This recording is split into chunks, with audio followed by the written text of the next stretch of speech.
The following program contains violence, disturbing imagery, nudity, and, oh my God, why are you even watching this? Just run away. This shit is going to give you nightmares. It begins on a dark night.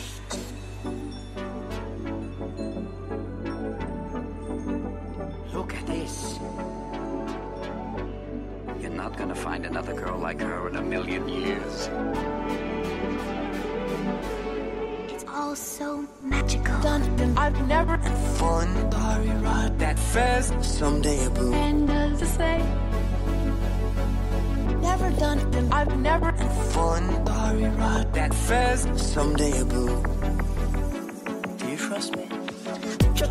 Say to me, have my life. Wonderful time in my. You should salam. Father, and does it say? Say to me, have my life. Wonderful Jasmine. You should salam. Father, and does it say? I'm going to free the genie. I ran away, and I am not going back. And I am not going back.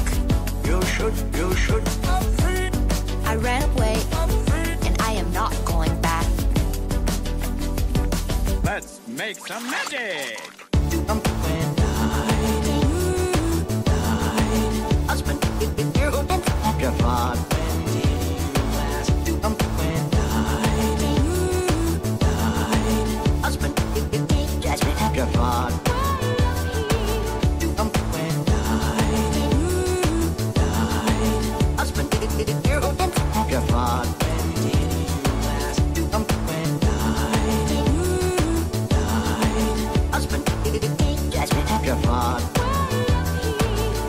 There's this girl.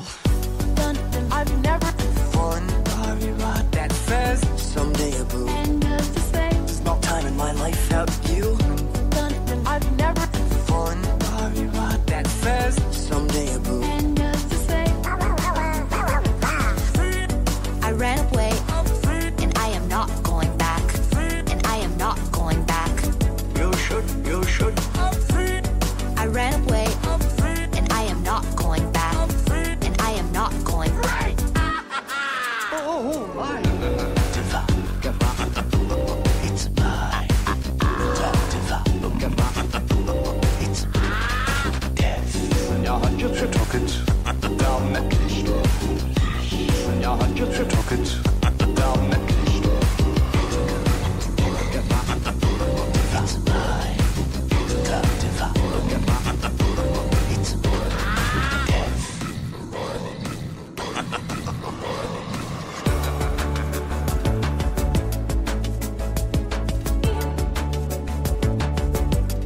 It's all so magical. What are you doing? Just play along.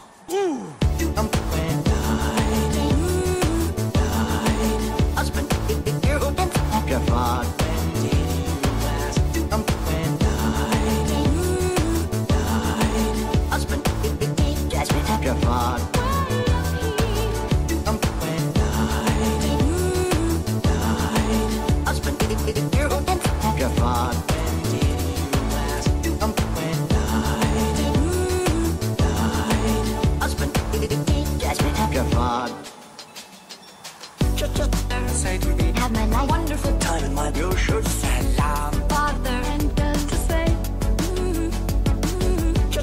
Say to me, Have my life. wonderful time in my.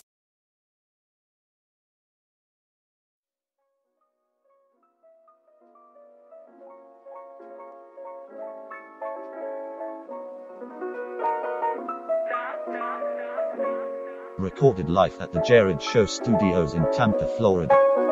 It's another episode of the Jerrad Show. And now, here's your host, Jerrad Suarez. That's right. Back again for another one. It's Monday, November 6th. Check your calendars, people. It's right there. It just says it, November 6th. It's the first Monday since daylight saving time has ended. They it kind of screwed me up a little bit last night. I went to go eat dinner, and it was like 9 o'clock. I was like, damn, I should not be eating dinner this late. I had a pretty good weekend. I'm sure I'll get all into this weekend and what was going on. First off, I wanted to touch on a little bit of sad news. Start the show out, get the sad news out of the way. It's pretty big entertainment news. It's sad nonetheless. Jimmy Fallon's mom died, and he canceled the tapings of the Tonight Show because of it. And I figured that I could talk a little bit about how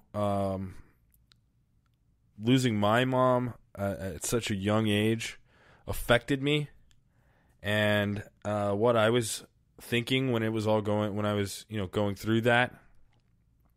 I was 14 years old when my mom died. It was 2001, and what had happened, what had led up to that was she was a juvenile diabetic, and when she was very young, she was diagnosed with diabetes, and it was the kind of diabetes that you had to inject insulin into your body because your body didn't make insulin on its own.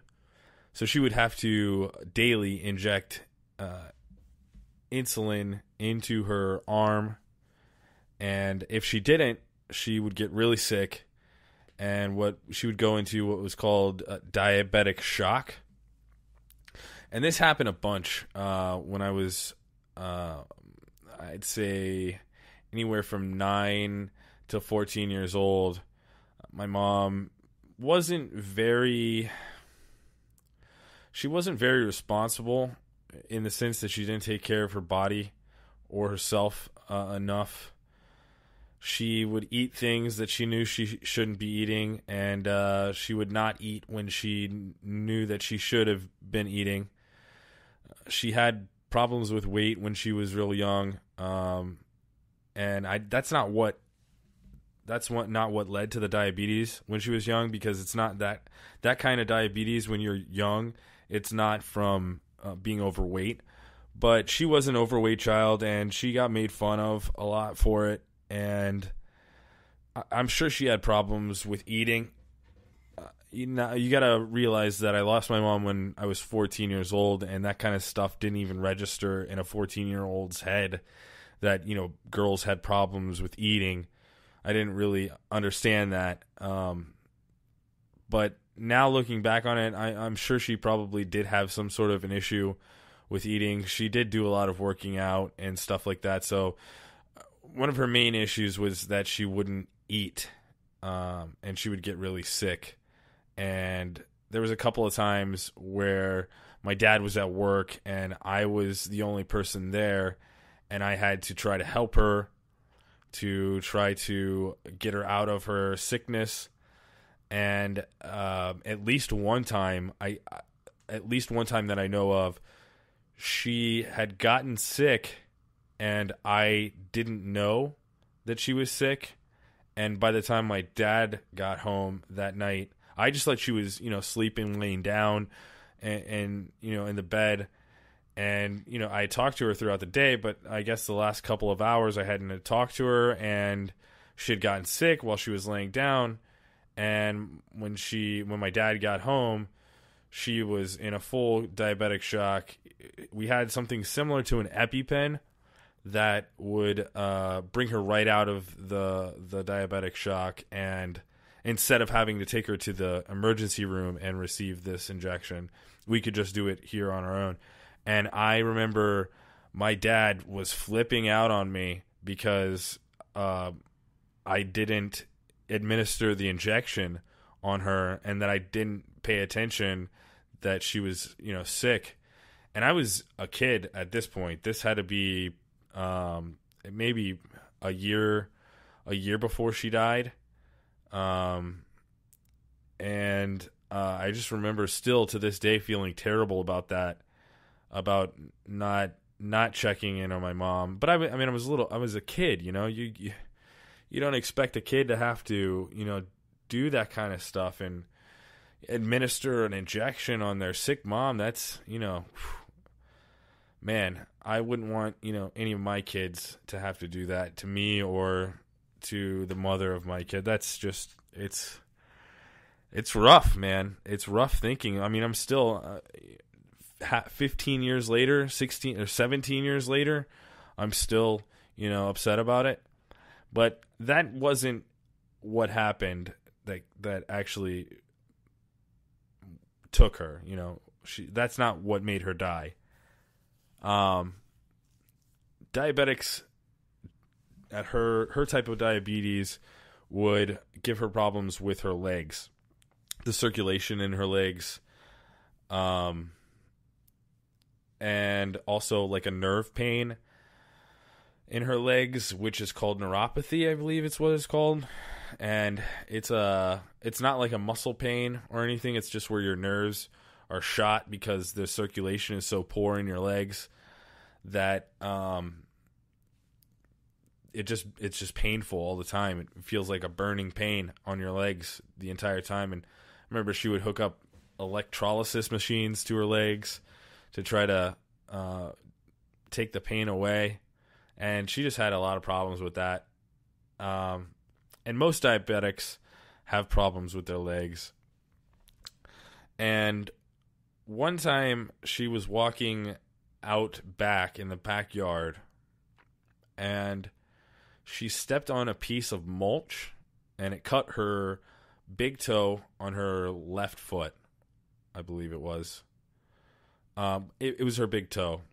Either it was her right foot or her left. Now that I'm thinking about it, I'm thinking right, but I could be wrong.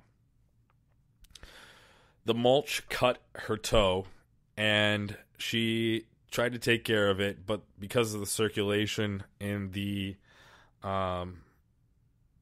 pain from the neuropathy and all that, and the leg problems, the issues with the legs, the cut became infected, and it became really infected, terribly infected. What I believe is called gangrenous, where the toe is basic, the flesh on the skin is decaying away, it's dead and it's dying, and all the flesh that's around it is dying. And the only way to do anything at that point was to amputate her toe. And she went into the hospital, and from what I understand, she went into the hospital, had the surgery, they removed her toe. I spoke with her after they removed her toe, and I remember talking to her about a book that I was reading. I was reading The Rock Says by The Rock, the WWF wrestler. And she told me that I would never finish reading that book. I never finish reading books because she had just bought me Harry Potter the year before for Christmas, and I started reading it, and I was into it for a couple of days, and then I just stopped reading it, and I never finished it. I was like, no, this book's completely different. This is really something that I'm interested in. I'm gonna continue reading it. And she was like, all right, well, you can tell me about it when you're done with it. And that was a Thursday. Actually, now that I'm recalling things, that was a Thursday, and it was the night before the operation. The operation was on a Friday, and I talked to her on Thursday. I went to school on that Friday. The operation was successful. They amputated her toe, and I got off of school. I went to the library, I remember. I went to the library and checked out the WWF cookbook with like all these different recipes from wrestlers and stuff. And I brought it home.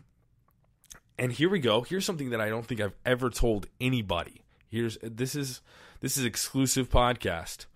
That Friday, I realized while I was at school that I had lice.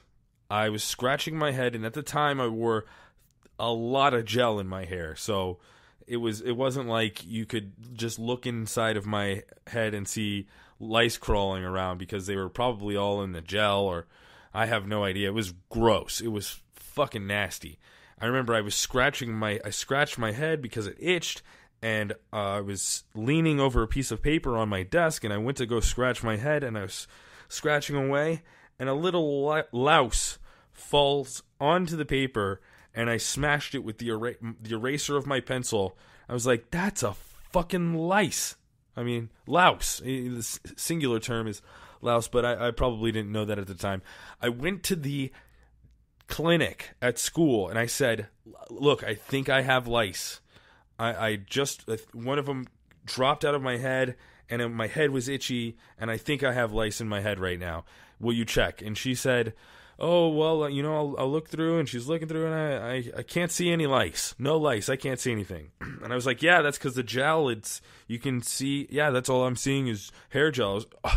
I have lice, lady. Do something about it. Give me some shampoo or something. And she wound up giving me a little trial size, enough for one treatment of Rid, the lice killing thing, right?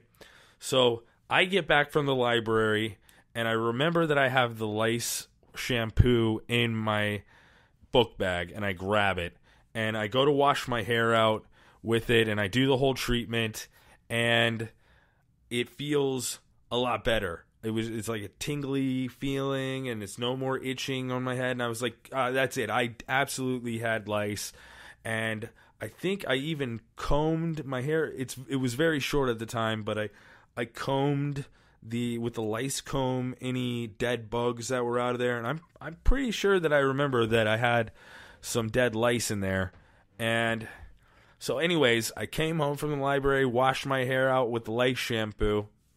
Then my brothers had got home at that time. I have two brothers, and we went to a friend's house with a pool, and we went swimming. And about 8 o'clock at night, my dad came to pick us up, and we went home. Or actually, I think we just walked home. Okay, so yeah, let me think. We left Roger's house. Roger was the name of the friend that we went to. We left Roger's pool, went home. My dad was home, and he said, get in the car, we're going to Wella's house. And I might have asked why, and he said just get in the car. So we all get into the car, we drive down the street and down the corner to my Wella's house, which is my grandmother, and my grandfather was Wello. So we went to Wella and Wello's house.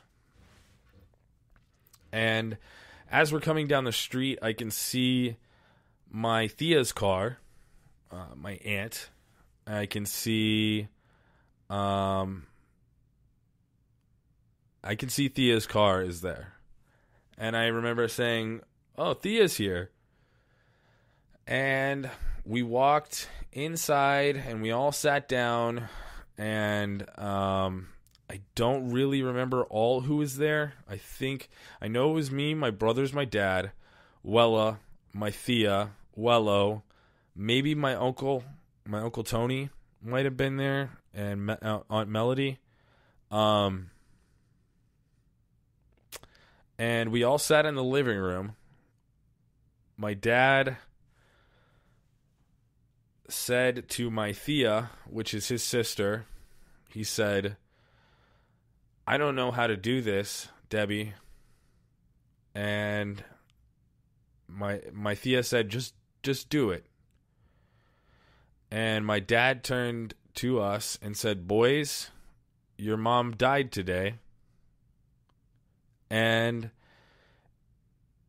I'm kind of getting the feeling that I got at that time right now It's kind of like flashback almost. I'm kind of getting the same feeling right now. It's just a real like a numb feeling, like a tingling numb feeling where everything is different. That one instance, those few words changed everything in my life, and I didn't quite understand how to grasp it at that point. I feel like my brother Ryan, he took it the same way, and he kind of didn't say anything either. But my brother Derek, as soon as he heard "your mom's dead" come out of my dad's mouth, he erupted in tears and wails and crying. And my dad started crying, not like Derek was, but Derek was inconsolable, and it was rough. It was rough. I remember I talked to my cousin's wife, which helped out a lot. She was the first one that I talked to after I heard that my mom had passed away. And she was very comforting, very kind. And it was a really weird experience that week afterwards. Being that my mother had passed away with 3 young children, a lot of friends and family stepped up to help out, and they brought over food and all kinds of stuff, and tried to take us out and spend time with us and take us, to get our mind off of, losing our mother and our mother not being there and my dad being a wreck. And, yeah, I mean, so I know the grief that can strike someone when they lose somebody close like that. And losing your mother especially is especially hard. And I don't fault Jimmy Fallon for taking these next couple of days off. If that's what he needs to deal with this and come back a stronger person and be able to entertain still, then I think that's the greatest thing for him to do right now, is to take some time and think about the life of his mother and all the great times that he had with her, and how supportive she was in everything that he did, and just help the rest of his family get through it. And that's all you can really do. But speaking of dead people, The Walking Dead last night, oh man, The Walking Dead last night was not terrible. It was not that bad. It could have been worse. It has been worse. This one wasn't as bad. I didn't see any glaring issues with this one. That's probably because I watched it on the DVR, where I could fast forward through the commercials, and I wasn't so upset about the amount of commercials. Is it me, or does The Walking Dead have the most amount of fucking commercials for any television show? It's like every 5 minutes, there's at least 5 minutes of commercials. I mean, well, let's be fair. I counted it because I was fast forwarding through them. 3.5 to 4.5 minute long commercial breaks every 5 to 7 minutes. It is almost fucking unbearable, and I think that's probably why I hate the show so much. When I'm watching it live, it's so ridiculous to see the same fucking commercials over and over again. I get it. You want to sell your Xbox, I get it. Okay? Stop showing me the fucking stupid commercial with the guys that are, they're like, oh, this Xbox One doesn't come out for another month. It's stupid.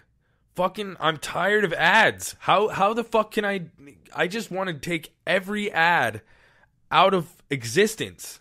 I don't want any ads in my content ever. And in my show, I don't ever want to play ads. If I'm going to take up your time with useless shit, I'm going to play music in the beginning of the podcast like I want to. This one was Aladdin. Hoped you liked it. But The Walking Dead, anyways, where the fuck is Negan at? What the fuck? Is this going to be, seriously, I really feel like it's going to be like the entire season except for the very end where you're not going to see Negan at all. Which is going to suck because that's like one of the only redeeming characters out of this show. Jeffrey Dean Morgan is hilarious. I love his portrayal of the character. But where is he? How come we haven't got anything? We got 2 full episodes and we have no idea of what's going on over there. What do you think? They're just still sitting in that fucking trailer? No. Obviously things have fucking happened. Something had to have happened. And if we do go back to that fucking trailer and they're still in there, that's fucking bullshit. You're saying they were in there for fucking days? They got a little piss and shit corner? Or are they just pissing and shit in their pants? Jesus, I'm tired. I really do hate the show, but at least this episode, when they were shooting fucking their guns, the bullets were going through the people, and you could see the effects. Oh, look, there's actual bullet holes in that guy. He's getting shot. I don't know. I feel like I hate watch the show now, and it's because I'm invested with 7 full fucking seasons of The Walking Dead. It's crazy. It's crazy. It was not a bad ending to the weekend, but it was not the ending that I was hoping for. I literally fell asleep while it was on live. I fell asleep, woke up the next morning, this morning, and watched it, and I was still fast forwarding through the DVR commercials and pissed because where the fuck is Negan? I don't get it. The weekend was nice though. I did have a nice weekend. I went to Disney for the entire weekend. I went on Friday. By the time we got there, I left almost immediately after posting the podcast on Friday, and we got there around 8:30, I believe, and I was so exhausted from going out to the tower. Listen back to Friday's episode if you don't know what I'm talking about with the tower. But I was so tired from that we didn't go to the Magic Kingdom that night. We just hung out around the hotel room, made some sandwiches, and had some snacks, and I believe we watched Fresh Prince for a little bit, which was nice, It's not bad. And then we went on Saturday, we went to the Food and Wine Festival, which was awesome. I really enjoyed the Food and Wine Festival this year. This year, if you don't know what the Food and Wine Festival is at Disney World, it's at Epcot. And originally, it was small little kiosks around the World Showcase, maybe 15 of them, I guess, when it originally started. Maybe more, maybe less. And they all have different little tiny small plates for around $4 to $6. They're a nice little quarter of a serving, I would say. It's a small plate of different foods from different parts of the world. And it was really cool. They started adding more and more and more. And now there's so many in the World Showcase at Epcot that it's moved over to Future World. And there are now 8 locations in Future World this year. And I got to tell you, they were the best. I did not even want any of the food from around the world. I got a cup of gelato, though. I did grab a cup of gelato from Italy. But I filled up in Future World, and that's because it was some of the most delicious food that I've ever had, ever.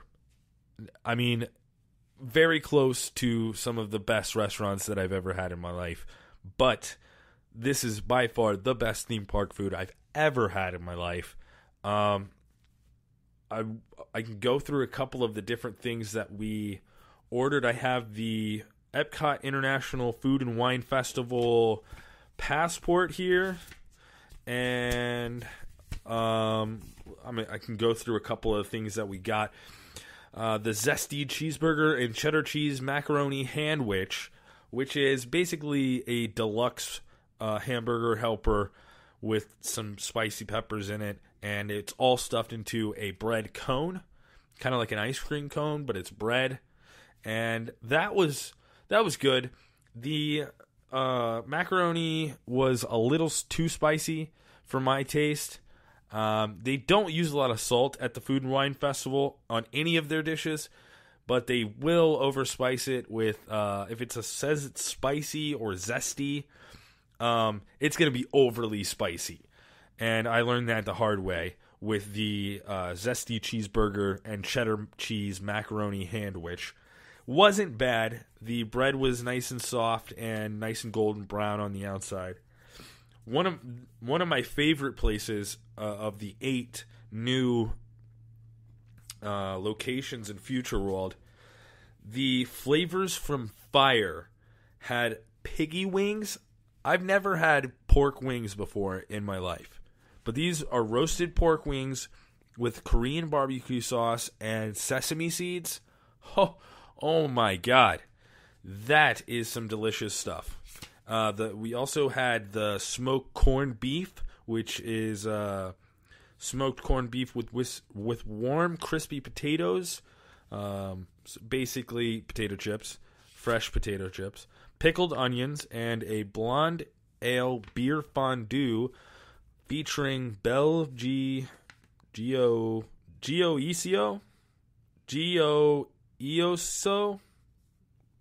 Okay, some sort of Romano and American Grana cheeses. It was basically smoked meat on top of chips with some cheese and pickled onions. Not bad. It was all right, but compared to those piggy wings, it was nothing. We also went to the Light Lab, which they specialized in beverages, and I was not drinking at the Food and Wine Festival. I'm not a big wine guy, and I don't really like drinking at the theme parks. You're doing a lot of walking, a lot of sweating, and that doesn't mix well with me with alcohol. So I got the T = C square, which was a vanilla tonic water and cotton candy. Now, what they would do is they would put a piece of cotton candy in a glass and then drip down vanilla tonic water through this weird scientific beaker-looking spirally thing, and it would drip it down. And that was disgusting. It was so bad that every time I took a breath, it would the taste or the fumes of the tonic water would fill my lungs, and I would cough, and it was horrible. It was definitely the worst thing I had of the day, and I will stay away from tonic water forever from now on. From Earth Eats, which is another one of the new ones, I got the ricotta and zucchini ravioli with rustic tomato sauce. Not bad. The zucchini was very sweet, and I felt that it didn't pair well with the tomato sauce. The tomato sauce was very sweet as well. The cheese was just like some really grated, hard Parmesan, and it was like shredded almost. It looked like it came out of a bag, pre-shredded. Not the best. We went to Active Eats, and we got the loaded mac and cheese with pepper, bacon, cheddar cheese, peppers, and green onions. Again, if they say peppers, spicy, zesty, anything on the menu, it's going to be overly spicy because that's the flavor they're going for. They don't use salt. Then we got down to... Now, these three, Earth Eats, Active Eats, and Coastal Eats, were all in a little section called Next Eats. So they were like the newest additions to Future World's Food and Wine Festival. And this final one, Coastal Eats, that we went to, we got the lump crab cake with Napa cabbage slaw and avocado lemongrass cream, which is actually the Chew, the ABC show The Chew. That's their favorite dish that I'm seeing. Yeah, it says the Chew favorite, and that's the only one that I've seen that stamp on. And also we got the baked shrimp scampi dip with sourdough baguettes. It was not bad. It was not bad. We also went to the Wine and Dine studio. We got the seared scallops with a truffled celery root puree, Brussels sprouts, and wild mushrooms featuring Melissa's produce. I don't know who Melissa is, but her produce. That was not very good. The seared scallops were kind of overcooked, a little tough, rubbery. I didn't like it at all. I did get from the same place the pulled duck confit with cannellini beans, or cannellini beans, cannellini bean ragu, and Zinfandel reduction. Sounds delicious. It was. That was way better than the seared scallops. The duck confit it was a pulled duck, so it was real soft, but the meat was very flavorful and delicious. And we enjoyed ourselves. We really had a good time. I got to take a midday break, go back to the hotel, and take a bit of a nap. Because I get really, tired out from walking all over the place. And I let the girlfriend go off with her sister and her sister's friends, and they did some drinking, which I'm not down for. I don't really want to drink nor be around a bunch of people that are just drinking. So I went back to the hotel room and took a nap and came back, felt refreshed, ready to eat some more food, and I did. Had a great time. We took a couple of pictures and rode some more rides at the end of the night. We rode Test Track and Mission Space. It was a great time on Saturday, and then we went back to the hotel. I didn't mention the hotel yet, I don't think. We stayed at it's a place called Red Lion, and it's probably the closest hotel or resort to Disney World on I-92. It's as close. It butts up to the swamp. There is nothing closer. There's not a store, a restaurant, a gas station. There's nothing closer to Walt Disney World on I-92 or 192. Sorry, I always mix those two up. One and an I. It's an easy thing to mix up. Come on now, people. But the Red Lion Hotel, it was fantastic. We got back yesterday, and I was looking through some news stories, and I found that it looks like people are going through the JFK files and found a picture of Hitler in 1955 with another SS agent who was telling the American government that Hitler lived, and then showed them this picture, or somebody gave them this picture with that man in it, and that they were like, oh, this guy, he said Hitler was live, and now here's a picture with him and Hitler, and they were in Colombia. So all those rumors that Hitler escaped and could be in South America or lived in South America and still could be alive. I don't think he could still be alive, but it's turning out more and more like Hitler made it out of the bunker in World War II and escaped to Brazil, or not Brazil, Colombia or Argentina, they're saying. And I think that's really interesting. It'll be really interesting to see if somebody comes out and actually admits that he did live there, and here's his burial, or here's his grave. And I know that they have found Nazi memorabilia and artifacts in Argentina. So it'll be really interesting to see if that's the case.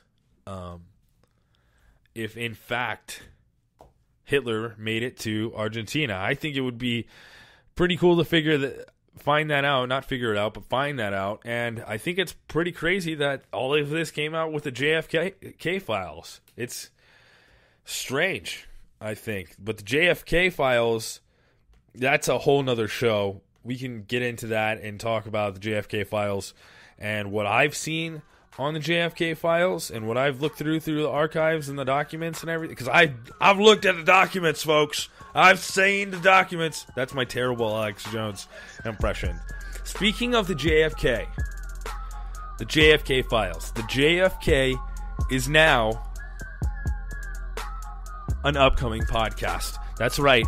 The JFK, the Jerrad and Frank cast is in the works. I'm going to say that. I'm going to say it's in the works, and it should be coming to you sometime this month. That's all I'm going to say about that. So look for it. The JFK. You can find it at the Jerrad Show Facebook, facebook.com, Jerrad Show, or my Twitter, at Jerrad Show.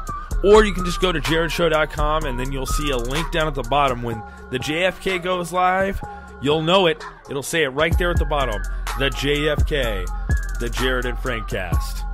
It's going to be me and Frank Moody doing a podcast whenever. We're not going to have a strict schedule. We can do it on a Saturday like we did the rest of the old ones, or we can do it on a Tuesday, or we can do it one Saturday every month, or one Sunday every month. There's no set schedule. So at least one new JFK podcast every well, see, that's a problem right there, right? JFK podcast. You're thinking I'm going to talk about JFK. I'm not talking about JFK. It's the JFK. At least one new JFK every month. That's what I'm going for. The Jerrad and Frank cast. Thanks a lot for listening to this on iTunes, Spreaker, Stitcher, YouTube, Facebook. Give it a thumbs up, a comment, say hello. Tell me what you liked about the show. Tell me what you want to hear on the show tomorrow. Tomorrow on the show, we do have a guest lined up. But you're just going to have to tune in then and find out. Till then, it's been a great show. Thanks for listening. I'm out. Good night.